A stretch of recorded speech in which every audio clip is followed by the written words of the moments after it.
빌립보서 강해를 우리가 지난 수요일부터 시작을 했는데요. 빌립보서는 길지 않은 편지로 되어 있다 이렇게 말씀을 드렸고, 오늘 우리가 읽은 이 11절까지의 내용이 빌립보서 전체의 서론입니다. 서론. 이 서론에 들어가는 내용은 누가 이 편지를 쓰고 누가 이 편지를 받고 그들에게 인사와 축복을 하게 되고, 또 오늘 우리가 읽었던 내용에 보니까 감사하는 내용, 또 기도하는 내용, 이것이 서론 부분에 표현이 되고 있음을 보게 됩니다. 우리가 지난 시간에 이 빌립보서에 대한 간략한 몇 가지 말씀들을 함께 나눴죠. 빌립보서는 짧지만 기쁨이라고 하는 말이 대단히 많이 반복되고 있다 하는 면에서 기쁨의 서신이다 이렇게 부르고 있다 그랬고, 바울 사도가 로마의 1차 감옥에 갇혀 있을 때 이 편지를 썼다 그래서 옥중 서신이다 이렇게 말을 하기도 합니다. 그리고 이 빌립보 도시가 갖고 있는 성격, 유럽의 첫 번째 관문이었다. 그리고 그 도시는 로마 도시 전체를 축소해놓은 것과 같이 이 로마에 대한 자부심이 대단히 강했던 그런 도시였다 하는 것들 우리가 좀 지난 시간에 살펴보고요. 이 빌립보 교회가 성립하게 된 이 배경에 관해서는 사도행전 16장에서 기록이 되어 있다. 이것을 우리가 함께 살펴보고, 이렇게 세워진 교회를 향해서 사도가 첫 인사말을 어떻게 하고 있는가, 비슷한 형식을 취하고 있는데, 그리스도 예수의 종 바울과 디모데는 누구누구에게 하나님의 은혜와 평강이 함께 있기를 원한다. 이렇게 그 첫 인사말을 건네주고 있습니다. 그래서 지난 시간에 우리가 살폈던 말 가운데 이 종이라고 하는 의미 혹은 노예라고도 부르는 이 표현은 당시의 그 헬라 사회에서도 이 종이나 노예가 갖는 자리가 어떤 건가, 그리고 더 구약적인 배경, 히브리적 배경으로 들어가게 되면 여기서 말하는 이 종의 의미는 어쩔 수 없어서, 주인이 무서워서, 자기가 마땅히 해야 돼서 그저 어쩔 수 없이 종의 역할을 감당하는 종이 아니라 자원해서 내가 주인을 평생 섬기겠다고 하는 자원하는 다짐을 가지고 마치 깃돌린 종과 같은 그런 뜻을 담아서 그리스도 예수의 종이다 이렇게 표현한다 그랬죠. 그리고 이 빌립보 성도들을 향해서 표현할 때 독특한 표현이에요. 이 표현이 서신서마다 반복이 되는데 이 표현이 어떤 의미냐면 그리스도 예수 안에 있다라고 하는 이 표현, 이걸 먼저 쓰고요. 그리고 그들이 실제적으로 지리적으로 어디에 속해 있는가, 빌립보에 속해 있다 하는 표현이 나타납니다. 다른 서신서도 보면 똑같아요. 그리스도 예수 안에 있는 여러분, 그리고 또 뭐라고 표현하냐면 고린도 지방에 있는 여러분에게 내가 편지한다 이렇게 말해서 우리 성도들의 이중적 소속, 그것에 대해서 이 서신서들은 우리에게 잘 가르쳐 주는데, 첫 번째 소속이 어디냐 할 때 우리의 인생 전체의 활동의 자리가 어디라 그랬죠? 그리스도 아니다 하는 겁니다. 우리가 이 땅에 태어나서 우리가 이 땅의 삶을 마무리하게 되는 그 일대까지 수많은 삶의 굴곡들, 크고 작은 일과 사건들을 우리가 경험하게 되지만 우리 성도는 그 모든 경험의 현장이 어디냐 하면 그리스도 아니다 하는 겁니다. 이게 중요하다 그랬어요. 그래서 이것을 우리가 꼭 기억하고 살아가야 되겠다, 그런 말씀을 함께 나누고, 인사말, 은혜와 평강을 비는데 하나는 헬라적 인사, 하나는 히브리적 인사인데 이 말의 의미에 대해서 그냥 통상적으로 상투적으로 하는 인사말이 아니라 그 뜻이 이러이러한 깊은 의미들이 있습니다 하는 이야기들을 우리가 나누었어요. 이게 이제 지난주 우리가 처음 나누었던 이야기고요. 오늘 우리가 이제 3절부터 11절 내용을 살펴볼 텐데, 여기에서는 빌립보 성도들에 대한 사도의 감사의 내용이 표현이 되고 또 그들을 위한 기도의 내용이 소개가 되고 있습니다. 오늘 이런 내용들을 살펴보면서 또 우리에게 주시는 영적인 교훈을 함께 또 듣도록 하도록 하겠습니다. 오늘 우리가 읽은 이 말씀 3절부터 8절까지의 내용은 감사의 내용이 무엇인가 하는 것을 소개를 해줍니다. 그리고 9절부터 11절 내용은 뭐라고 표현하냐면 기도하는 내용입니다. 9절의 앞부분에 내가 기도하노라 무엇을 기도한다 하는 내용이 이제 9절 이어서 쭉 11절까지 소개되고 있다 하는 것을 우리가 먼저 크게 확인하고요. 이 감사의 내용들에 대해서 한번 좀 더 들어가서 살펴보도록 하겠습니다. 3절 한번 가서 보세요. 내가 너희를 생각할 때마다 나의 하나님께 감사한다. 간구할 때마다 너희 무리를 위하여 기쁨으로 항상 간구한다. 이렇게 표현했습니다. 그가 지금 생각하고 있는 자리는 어디죠? 감옥에 있어요. 빌립보 감옥에 그가 있다는 말입니다. 그런데 사도의 관심은 첫 번째, 두 번째, 세 번째 전도 여행을 통해서 계속 만났던 성도들, 또 그곳에 세워진 주의 교회들에 대한 생각이 항상 그의 마음속에 가득 차 있다는 것을 우리는 알게 됩니다.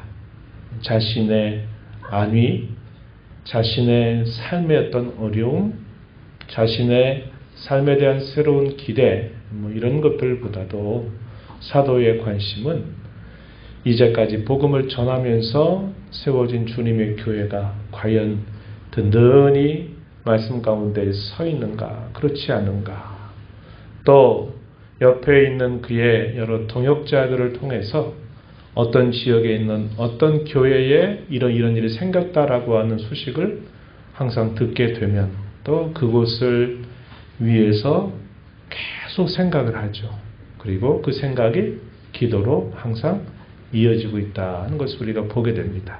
그런데 이 빌립보 교회를 향해서 편지를 쓰면서 사도가 감사하는 내용을 보면 대단히 염려스러운 것보다도 정말 그의 마음속에 있는 기쁨으로부터 하나님 앞에 또 그 성도들에게 또 감사를 표현하고 있다는 것을 확인할 수 있습니다.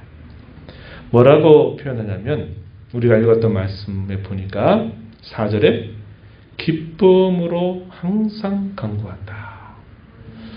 반대 교회는 어떤 경우일까요? 어떤 교회가 어렵다라는 말을 듣고 어떤 교회의 거짓 교사들이 들어와서 교회를 계속 어지럽히고 있다는 말을 들을 때는 어떤 마음이 들까요?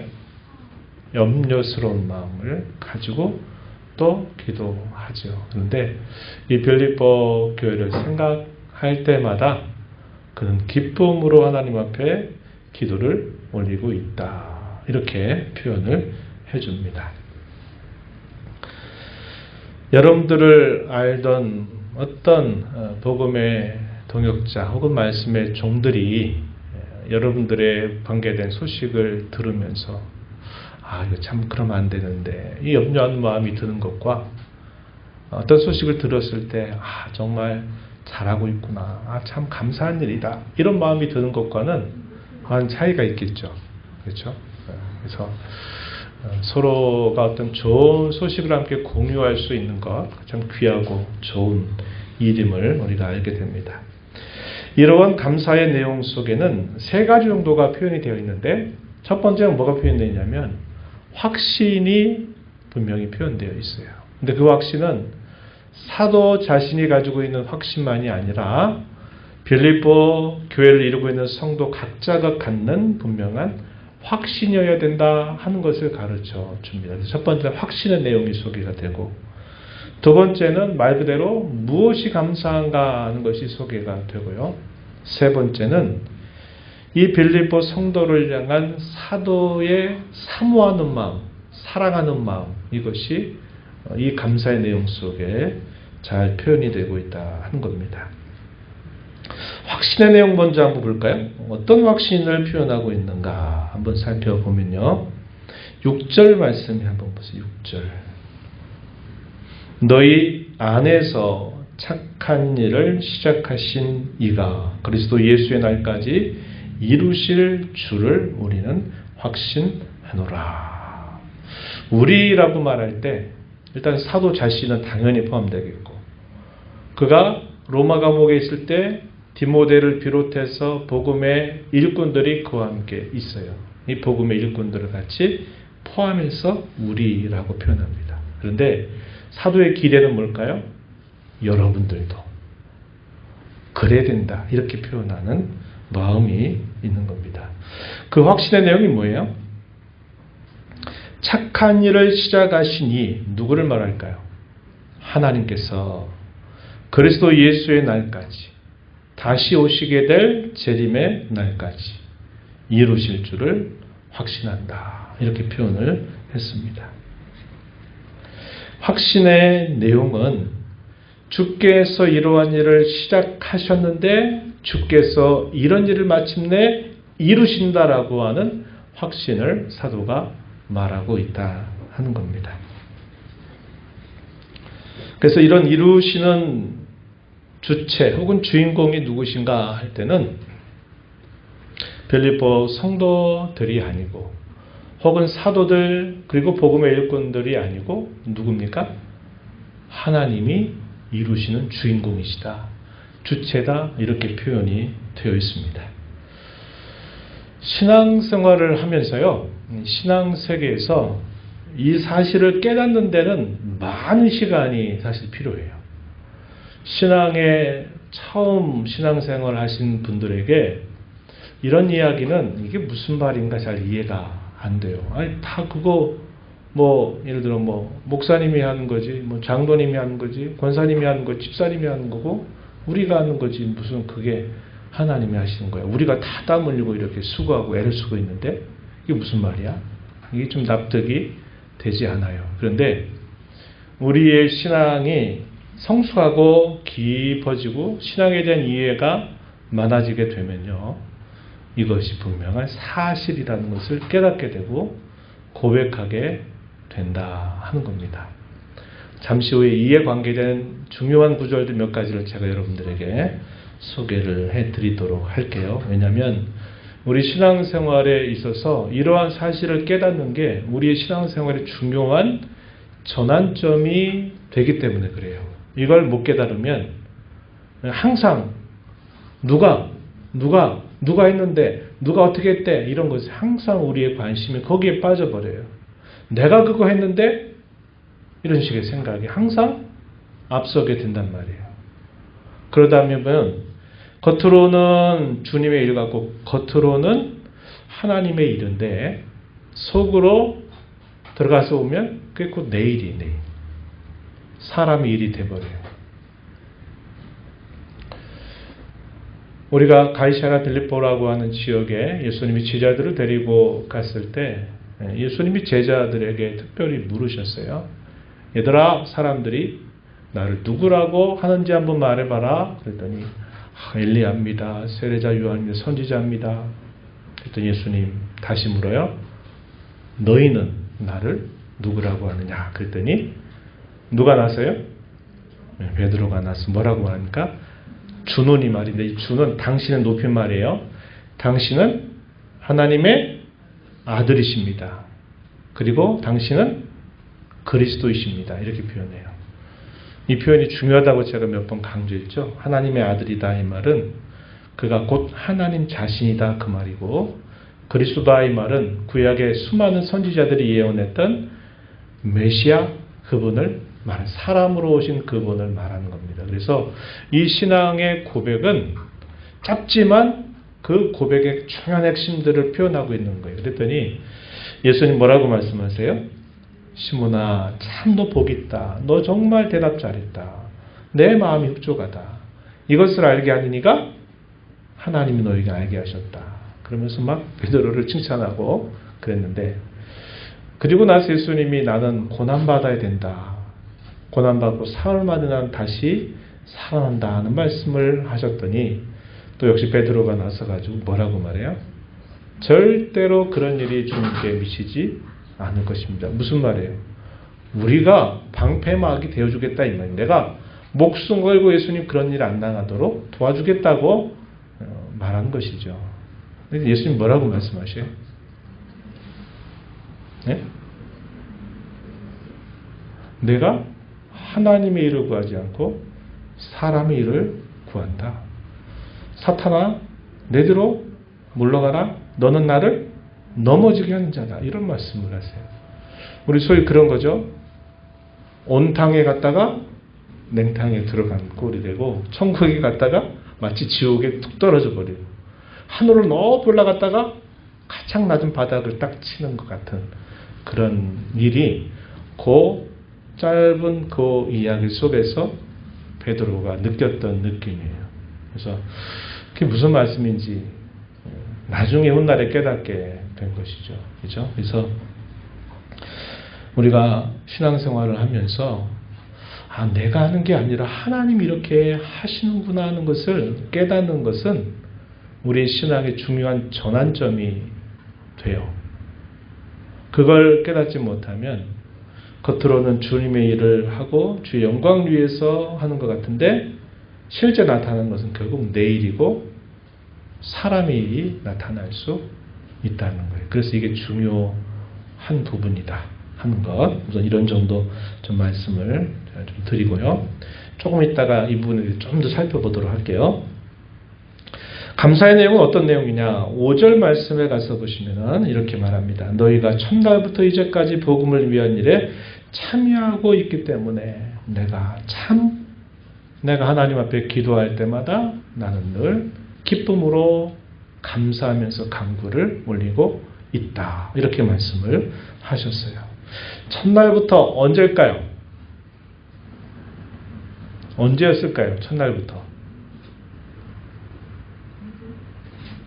바울 사도가 어디 갔을 때부터? 두 번째 전도 여행에서 원래 아시아, 무시아 다른 쪽으로 가려고 했는데 계속 성령께서 막으시다가 환상 중에 이 마게도냐 사람이 나타나가지고 와서 우리 도와달라는 말을 듣고 이제 이들이 가게 된 첫 번째 도시가 빌립보였어요. 빌립보에서 처음 만나 교제하던 그때부터 언제까지? 편지를 쓰고 있는 그때까지. 몇 년의 시간이 흘렀다 그랬어요? 대략? 지난주 잘 들으셨으면 기억이 날 텐데 몇 년 정도로 했어요? 11년에서 한 12년 정도 시간이 흘렀어요. 처음 빌립보 지방에 가서 복음 전해서 거기에 교회가 가정에서부터 시작이 되고 나서 한 11년, 12년 정도 시간이 지나서 바울사는 어디 있냐면 로마 첫 번째 감옥에 있는 거예요. 수감 생활을 하고 있는 겁니다. 그러니까 처음 복음을 받을 때에서부터 이렇게 11, 2년이 지나 그때까지 계속적으로 이 빌립보 성도들이 뭐 하고 있다고요? 복음을 위한 일에 참여하고 있는 것이 정말 내가 기쁨으로 감사하는 일이다. 이렇게 표현을 하고 있는 겁니다. 복음을 위한 일, 이게 뭘까? 이제 우리가 좀 궁금해져요. 복음을 위한 일. 5절에 복음을 위한 일에 처음부터 그때까지 계속 참여하고 있는 빌립보 성도들을 생각하면서 감사하는데 이 복음을 위한 일이 뭐냐? 6절 우리가 읽었던 말씀의 내용에서 너희 안에서 착한 일을 시작하시니 너희 안에 시작된 착한 일 같은 의미겠죠? 같은 의미예요. 그래서 여기 5절에 복음을 위한 일 하나님께서 그들 마음속에 시작하신 착한 일 이것은 같은 의미를 이렇게 표현해주고 있는 말이다 하는 겁니다. 착한 일 그러니까 이제 우리 말에 또 이게 주관적인 느낌이 또 다가올 수 있어요. 주관적으로 아유 얘는 착해, 얘는 좀 나빠 이런 의미인데 그런 의미라기보다는 선한 일이라는 거예요. 선한 일. 너희 안에 선한 일을 시작하시니 하나님이 그 빌립보 성도들의 마음속에 시작하게 하신 선한 일, 이것이 곧 복음에 참여하고 있는 일이다. 이렇게 표현하고요. 7절 가서 보면 그 내용을 조금 더 구체적으로 설명해 줍니다. 내가 너희 무리를 위하여 유혹하서 생각하는 것이 마땅하다. 왜 그것이 마땅한가? 그 이유를 구체적으로 설명하는데 7절 중간에 이는 너희가 내 마음에 있음이며 나의 매임, 복음을 전하다가 그가 지금 감옥에 갇혀 있는 거죠. 복음을 위해서 갇혀 있는 것, 복음을 변명함과 확정함에 너희가 다 나와 함께 은혜에 참여한 자가 되었기 때문이다. 그러니 내가 너희를 위해서 감사하는 것이 마땅하다. 이렇게 표현해 주고 있어요. 그래서 복음을 위한 일, 5절에서 말하는 이 말의 의미는 6절의 선한 일 혹은 착한 일 같은 의미고 7절에서는 조금 더 구체적으로 설명해 주는 것이 뭡니까? 하나님의 은혜에 참여하는 일. 복음을 위해서 매여 있는 바울과 끊임없이 사귐을 가지고 있는 일이에요. 감옥에 갇혀 있는 그를 계속적으로 끝나지 않는 그리스도의 사랑의 줄로 함께 계속 교제를 나누고 있는 일, 이것도 역시 착한 일, 선한 일에 해당이 되고 복음을 변명함과 확정하며 참여하는 것이다. 당시 사회에서 이 복음은 소수에게는 환영을 받고 또 소수에게는 이것이 큰 역사를 이루게 되지만 대다수의 사람들에게 이 복음은 어떻게 여겨졌을까요? 미련한 이야기, 우스꽝스러운 이야기로 여겨져요. 고린도 전서 1장 18절 이하에 보면 유대인들에게 이 복음은 어떻게 들린다 그러죠? 모욕스럽게, 수치스럽게 들린다 그랬어요. 왜요? 그렇죠.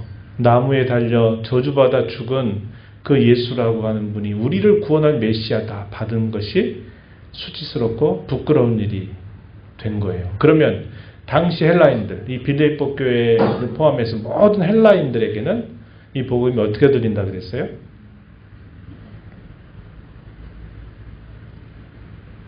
미련하게 보인다 그랬어요.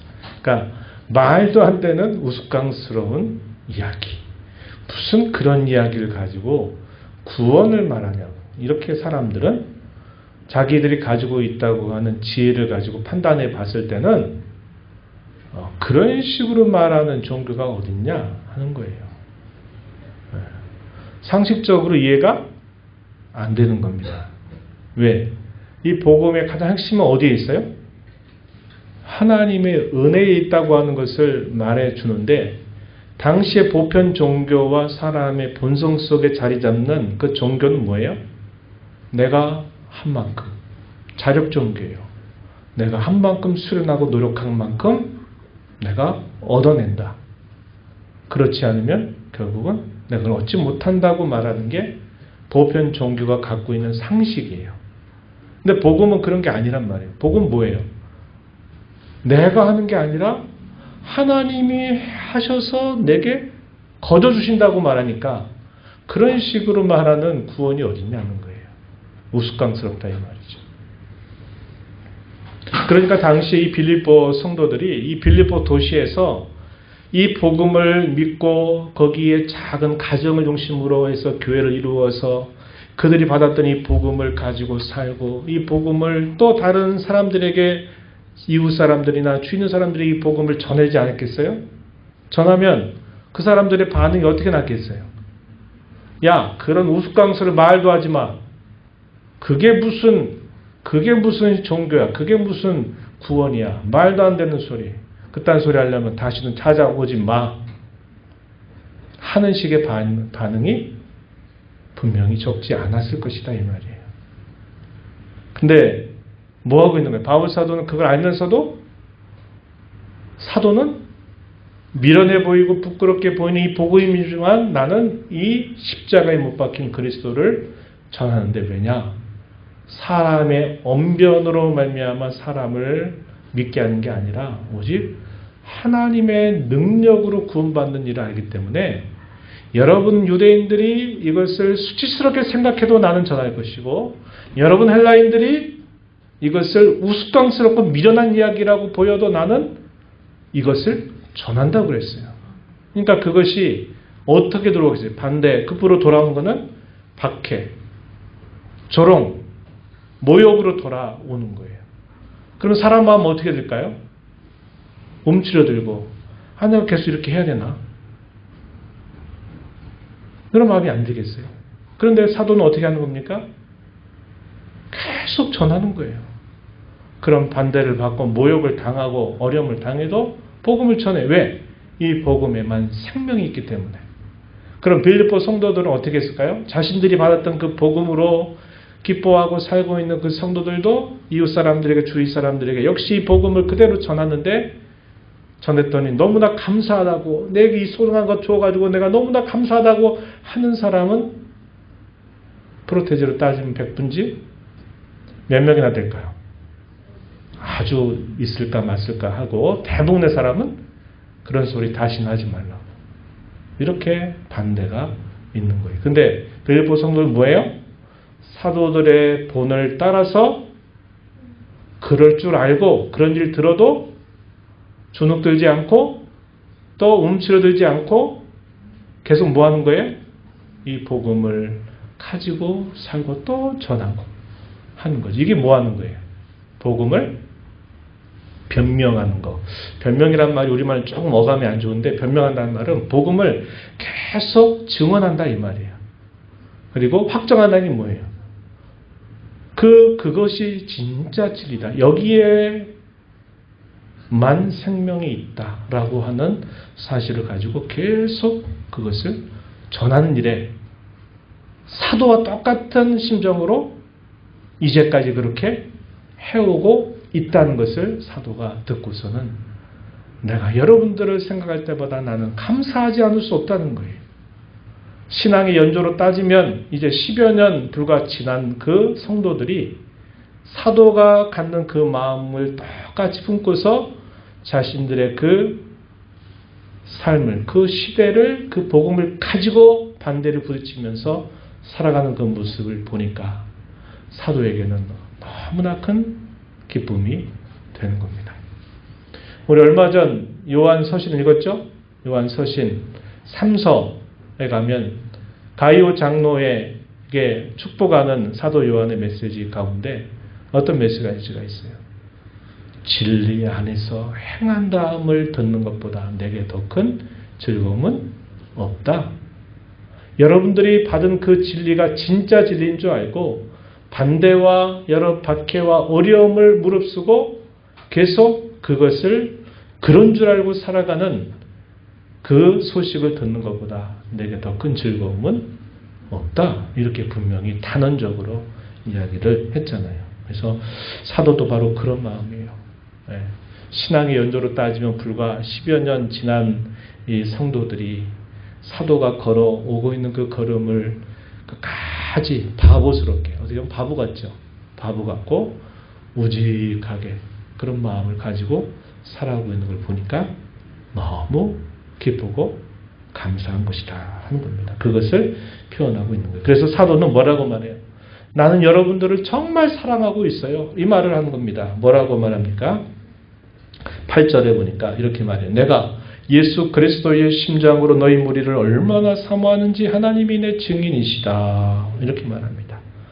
이 표현은 조금 독특한 형식을 취하는데요. 맹세 혹은 서원에 대한 약간 변형된 표현이에요. 그러니까 우리가 되게 맹세할 때 내가 하나님의 이름을 두고 이것이 이렇다는 것을 맹세한다. 이렇게 형식을 취하죠. 이게 맹세의 보편적인 형식이에요. 맹세 왜 합니까? 맹세하는 목적이 뭐예요? 진실이란 말이죠. 이건 분명히 진실이다. 이건 틀림이 없다라는 말을 확정할 때 맹세라고 하는 형식을 사용해요. 또 이걸 사용하라고 그랬어요. 구약에서 이 맹세에 사용하는 형태는 내가 하늘을 두고 아니면 여호와 이름을 걸고 나는 이게 이렇다고 맹세한다. 이렇게 말하는 형식인데요. 신약에 오게 되면 이 표현이 약간 변형을 갖춘데 이런 표현이에요. 하나님이 내 증인이다. 그러니까 이 말은 무슨 말이에요? 내가 하는 이 말은 여러분들이 그저 듣기 좋으라고 아니면 지금은 아닌데 앞으로 잘 보라고 격려하는 뜻이 아니라 이 말은 하나님 앞에서 진짜다. 거짓이 없다. 하나님이 내 증인이 되신다. 내 심장으로 너희 무리를 얼마나 사모하는지는 하나님이 내 증인이시다. 이렇게 말하는 겁니다. 이것은 이런 맹세의 형식을 그대로 담아서 사도가 나는 정말 여러분을 사랑하고 있습니다. 이렇게 표현하고 있는 말이 되는 겁니다. 그 다음에 이제 9절부터 11절에 기도가 나와요. 당연히 기도가 나오죠. 왜요? 너무 감사한 거예요. 너무 사랑하는 마음이 그의 마음에 충만해요. 그러니까 기도가 나오는데 그 기도 9절부터 11절에 표현되어 있는데 사도가 빌립보 성도를 향한 기도가 이제 여기에 표현됩니다. 9절에 보세요. 사도는 이 기도를 통해서 4가지 정도를 간곡하게 기도를 하는데 첫 번째는 뭐냐면 너희의 사랑이 지금도 풍성하지만 너희의 사랑이 더 앞으로 더 풍성해지기를 난 하나님께 간구한다. 이렇게 표현을 해줍니다. 사랑은요. 흐르는 시간 속에서 작아져서는 안 돼요. 유지되는 것도 귀한 일이지만 사랑은 시간이 흘러갈수록 더 커져가야 될 가장 좋은 은사입니다. 고린도 전서 12장, 13장, 14장 은사에 대한 여러 교훈들을 자세하게 담고 있는 성경이죠. 고린도서 12장. 그래서 예언, 방언 쭉 이야기하면서 13장 내용이 들어가요. 무슨 장이에요? 사랑장. 12장 마지막 절에서 가장 좋은 은사를 내가 여러분들에게 알려준다라고 말하면서 13장 가서 뭐 얘기해요? 사랑은 오래 참고 사랑은 시기하지 않고 성내지 않고 모든 것을 바라고 모든 걸 참고 이렇게 말하죠.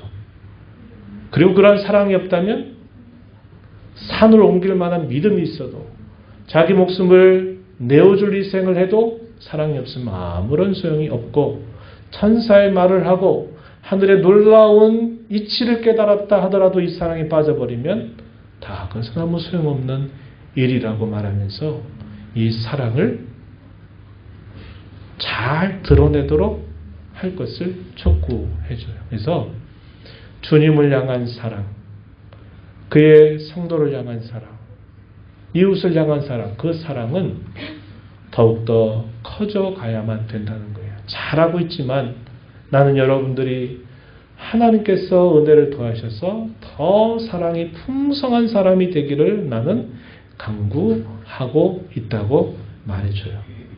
우리도 마찬가지입니다. 사랑은 더 커져가야 돼요. 그게 작아지거나 해서는 안 돼요. 커져가도록 기도해야 됩니다. 두 번째 뭘 간구하냐면 총명함과 분별을 달라고 기도를 하죠. 지극히 선한 것 그것을 잘 분별하게 해달라고 사도가 기도합니다. 세상의 지식은 좀 모자라도 괜찮아요. 가방끈은 짧아도 괜찮습니다. 그런데 중요한 건 뭐냐면 영적인 총명함은 가지고 살아야 돼요. 이게 중요하다는 거예요. 그래서 이 영적인 총명과 분별을 이 빌립보 성도들에게 더해달라고 간절하게 기도를 올립니다. 그리고 세 번째 어떤 내용을 기도하냐면 이들이 순결한 삶을 끊임없이 지속적으로 살아가게 해달라고 기도하는 거예요. 뭐라고 표현했습니까? 허물 없이, 진실하여 허물 없이 그리스도의 날까지 이르게 해달라. 이렇게 10절에서 표현을 했어요. 진실하여 허물 없이라는 말, 이게 무슨 말입니까? 순결한 삶을 살아가는 거죠. 언제까지? 주님이 오실 때까지, 혹은 주님이 자신을 부를 때까지 이런 순결한 삶을 계속 살아가도록 하나님, 이 성도들에게 은혜를 달라고 기도하는 겁니다. 이게 중요한 거예요. 이게 중요해요. 다 사람들이 여기서 다 많이 이렇게 안 좋은 쪽으로 변해버린 거죠. 처음 사랑 잊어버리고, 처음에 그 열심히 그런 시간 속에서 싹 사그라들고 시들어가는 일들이 참 많아요. 그래서 이런 일들을 위해서 사도는 간곡히 기도하고, 네 번째 마지막 기도의 제목은 뭐냐면 의의 열매를 가득하게 맺게 해달라고 기도하는 겁니다. 근데 이 열매가 그들이 맺어가는 게 아니라 이 열매를 맺게 하신 이도 결국 그리스도께서 이 열매를 맺게 하시기 때문에 뭐라고 표현해요? 11절에 보니까 예수 그리스도로 말미암아 의의 열매가 가득하게 해달라 기도를 올리고 있는 겁니다. 이것은 우리의 신앙의 참 열매의 내용을 표현하고 있는 거예요. 이런 네 가지의 간구를 올리면서 궁극적으로 어떻게 되기를 원하는가, 마지막 부분에 표현되어 있어요. 뭐라고 표현되어 있습니까? 하나님의 영광과 찬송이 되기를 간구합니다. 이렇게 표현해요. 하나님, 이들이 하나님의 영광과 찬송이 되게 해 주소서. 이렇게 말해요. 이게 궁극적인 목적이다 하는 겁니다. 우리가 잘 아는 고린도서 10장 31절. 먹는 얘기하다가 나중에 어디로 가요? 하나님의 영광에 드러나게 해달라고 그렇게 얘기하잖아요. 먹든지 마시든지 무엇을 하든지 다 무엇을 위하여?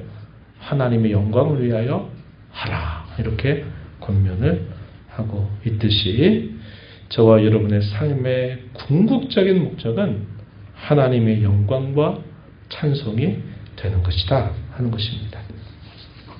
이게 오늘 우리가 있는 이 말씀의 중요한 내용들이에요.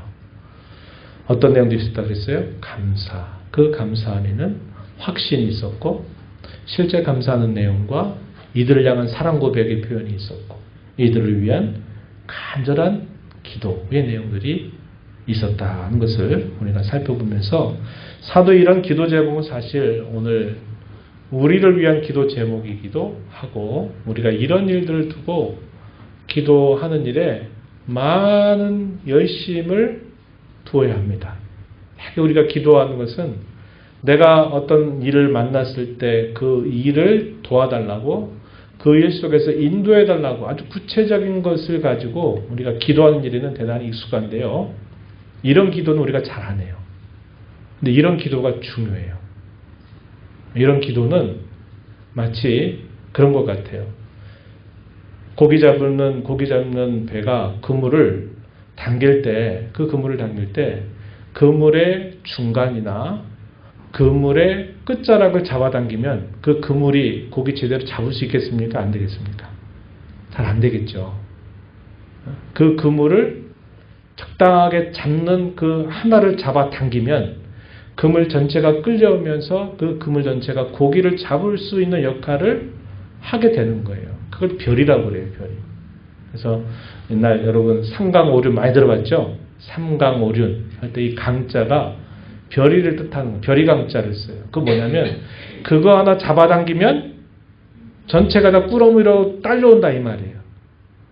우리 신앙도 마찬가지입니다. 내가 어떤 일들을 만났을 때 구체적으로 기도하는 것은 마치 그물의 끝인지 중간인지 어디를 잡고 하는 것과 비슷해요. 해야죠.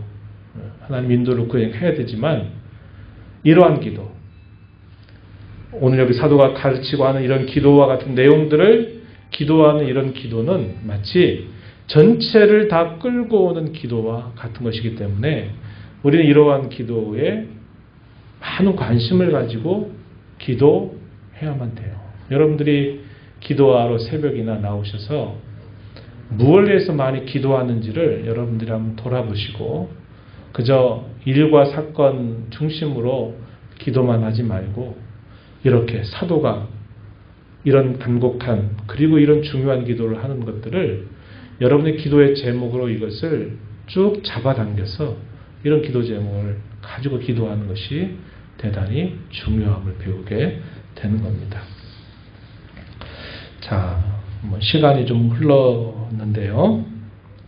자, 하나 이야기만 더 하고 마무리를 짓도록 할게요. 아까 제가 말씀드렸듯이 복음의 은혜를 입게 하신 일, 복음의 일에 동참하게 하시는 일, 그리고 마침내 그 복음의 영광에 참여하게 하시는 이것이 누구시냐 할 때는 우리 하나님이시다 하는 사실을 우리가 꼭 잊지 말고 신앙생활을 해야 한다는 겁니다. 성경에 보면요, 성경구절 찾아볼 만한 시간 안 되니까 제가 소개만 해드릴게요. 히브리서 12장 2절에 보면 우리 잘 들어본 말씀이 있어요. 어떤 말씀이냐? 믿음의 주요 온전케 하는 예수를 바라보자. 그랬죠. 여러분 많이 들어본 구절이죠. 믿음의 주, 믿음을 온전케 하시는 예수님 그분 바라보자. 이렇게 사도가 가르쳐요. 믿음의 주라는 게 무슨 말이겠어요?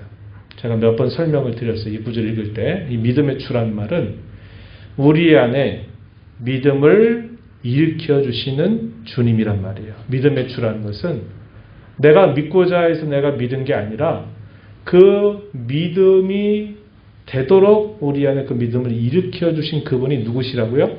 예수님. 그리고 그분이 또 어떻게 하신다고요?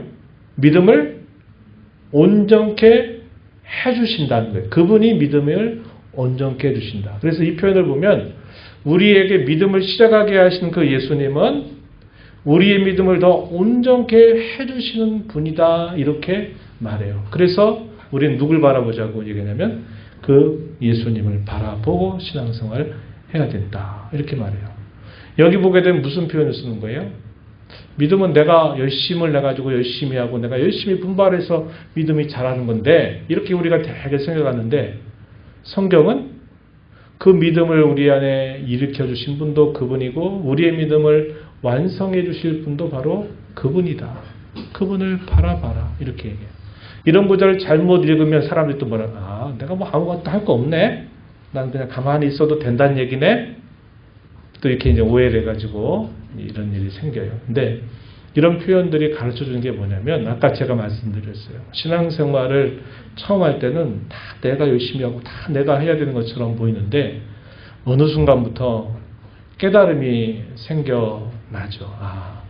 신앙은 내가 할 수 있는 것이 아니구나. 이걸 깨닫고 내가 할 수 없는 거니까 게으르고 태만해진다면 그건 잘못 오해한 거죠. 내가 할 수 없는 일이기 때문에 내가 더 주님을 바라보고 더 의지하는 마음을 갖게 될 때 내 신앙의 좋은 전환점이 이루어지게 된다는 거예요. 로마서 9장 말씀도 보면요. 이런 말씀이 있어요. 자식들이 아직 나지도 않고 무슨 선이나 악을 행하지도 아니한 때 택하심을 따라 되는 하나님의 뜻이 사람의 행위로 말미암지 않고 부르시는 이 하나님으로 말미암아 서게 하려 하셔서 이런 표현을 사용해요. 16절에 보면 또 아주 중요한 말씀이에요. 제가 가끔 인용하는 말인데 그런 즉 원하는 자로 말미암음도 아니고 다른 박질한 자로 말미암음도 아니고 오직 긍휼히 여기시는 하나님으로 말미암음이다. 이런 구절들을 보면 이제 우리가 이제 이해를 못한다 이 말이에요. 아니 내가 뭐 원하는 것도 아니고 내가 다른 박질한다는 건 뭐냐면 열심히 이루도록 내가 노력하는 걸 여기 다른 박질한다 이렇게 표현해요. 내가 이렇게 하는 게 아니래. 이런 표현들은 우리가 그냥 겉으로 읽으면 오해하기 쉬운 구절이 되는 거예요. 근데 이런 성경의 구절들이 곳곳마다 있어요. 근데 이런 신앙의 이런 성경 구절들은 우리의 신앙을 깊이 들어가도록 해주는 중요한 구절들이 되는 겁니다. 우리 잘 아는 바울 사도의 고백이 있죠. 고린도서 15장 10절에 내가 나 된 것은 뭐라고 표현해요? 하나님의 은혜로 된 것이니 내게 주신 그의 은혜가 헛되지 아니하여 내가 모든 사도보다 더 많이 수고하였지만은 내가 한 것이 아니 오직 나와 함께 하신 하나님의 은혜다. 이렇게 말해요. 이 말도 알쏭달쏭 어려워요. 아니 다 하나님의 은혜로 됐다고 말하는데 그럼 은혜로 됐으면 자기 한 게 없어야지. 근데 뭐라고 말해요? 내가 다른 모든 사도보다 더 많이 수고했다고 말해요. 그래 놓고서는 다 하나님의 은혜로 됐다고 말하니 아니 무슨 말이야? 그 이야기 어렵단 말이에요. 그런데 이게 안 될 것 같은데 이게 진짜라는 것을 사도가 우리에게 가르쳐 주고 있다 이 말입니다. 그래서 우리의 신앙이 중요한 전환점이 되는 것은 뭐냐면 하나님의 은혜에 대한 그 확신이 우리에게 깨닫게 되는 그 순간이 우리의 신앙의 전환점이 돼요. 우리의 신앙이 이렇게 가다가 어느 순간 바짝 튀어오를 때가 있어요. 이런 중요한 것이 바로 이런 거라는 거예요. 하나님의 은혜에 대한 교리. 아까 우리 빌립보서 1장 여기 1장 6절에서 말한 것처럼 착한 일을 시작하신 그분이 그리스도 예수의 날까지 이루실 줄 확신한다. 또 빌립보서 2장 13절 많이 여러분 들어보셨을 거예요. 우리 목사님께서 많이 인용했던 구절이니까 뭐라고 여기서 이야기하는 똑같은 원리를 말해줘요. 빌립보서 2장 13절에서도 너희 안에서 행하시는 이가 하나님이시다. 아니 내가 행하고 내가 하는 것 같은데 뭐라고 말하면 너희 안에 행하시니 하나님이시다. 자신의 기쁘신 뜻을 위해서 너희에게 소동을 행하게 하신다. 이렇게 말해요. 뭔가 내가 선하고 좋은 일을 해서 분발을 하고 열심히 하는 것 내가 결심해가지고 하는 것 같은데 지금 사도가 뭐라고 말해요? 그러한 소원을 주신 이가 바로 하나님이고 그 소원대로 하도록 도와주시는 분이 하나님이시다 라고 말하는 거예요. 그래서 이런 여러 구절들을 우리가 간단하게 정리해봐도 그런 겁니다. 하나님의 은혜를 알고 하나님이 이 일들을 완성하실 것을 우리가 확신하고 살아가는 것이 중요한데 그렇다고 해서 우리가 게으르고 태만해지는 것을 용납하는구나. 그게 아니라는 거예요. 더 분발하고 더 부지런하고 더 열심을 내는 겁니다. 그러면서도 그 모든 일들을 누구에게로 돌려요? 다 하나님이 이렇게 은혜로 이렇게 해주신 것이지 결코 내가 한 것이 아니라고 말하게 돼요. 그래서 영광을 하나님이 받으시도록 하는 신앙생활이 되는 것이죠. 조금 길어졌지만 여러분들이 이 진리를 꼭 기억하십시오. 확신을 가지고 신앙생활 하세요. 내가 죽는 순간에 혹여나 주님 부인 나오면 나 어떻게 하나 이런 불안감 가지 말고 내게 이 믿음을 주시니가 그분 앞에 설 때까지 내 믿음을 견고하게 붙잡아 줄 것을 확신하면서 그분이 이루실 줄 기대하면서 내가 그 은혜를 아는 자로 분발하고 열심을 내는 자로 살아가는 겁니다. 이런 신앙의 걸음 잘 걸어가는 모두가 되기를 축복합니다. 하나님 아버지 감사합니다. 오늘도 저희들을 불러주셔서 이 빌립보서의 말씀을 통해서 사도가 빌립보 교인들을 생각할 때마다 정말 감사한 것이 무엇인지 또 그들에게 알게 하기를 원하는 그 확신의 내용이 무엇인가를 또 저희에게 듣게 하시고 무엇보다 중요한 기도의 제목이 무엇일까를 또 저희들에게 알려주셨듯 저희도 이러한 말씀을 오늘 내게 주시는 말씀으로 받아서 이렇게 하나님을 알고 섬겨가는 일에 더 열심을 내고 더 분발할 줄 아는 저희의 신앙이 되면서도 그 모든 영광을 오직 하나님께만 돌려드리는 신앙걸음 되게 주옵소서. 예수님 이름으로 기도하옵나이다. 아멘.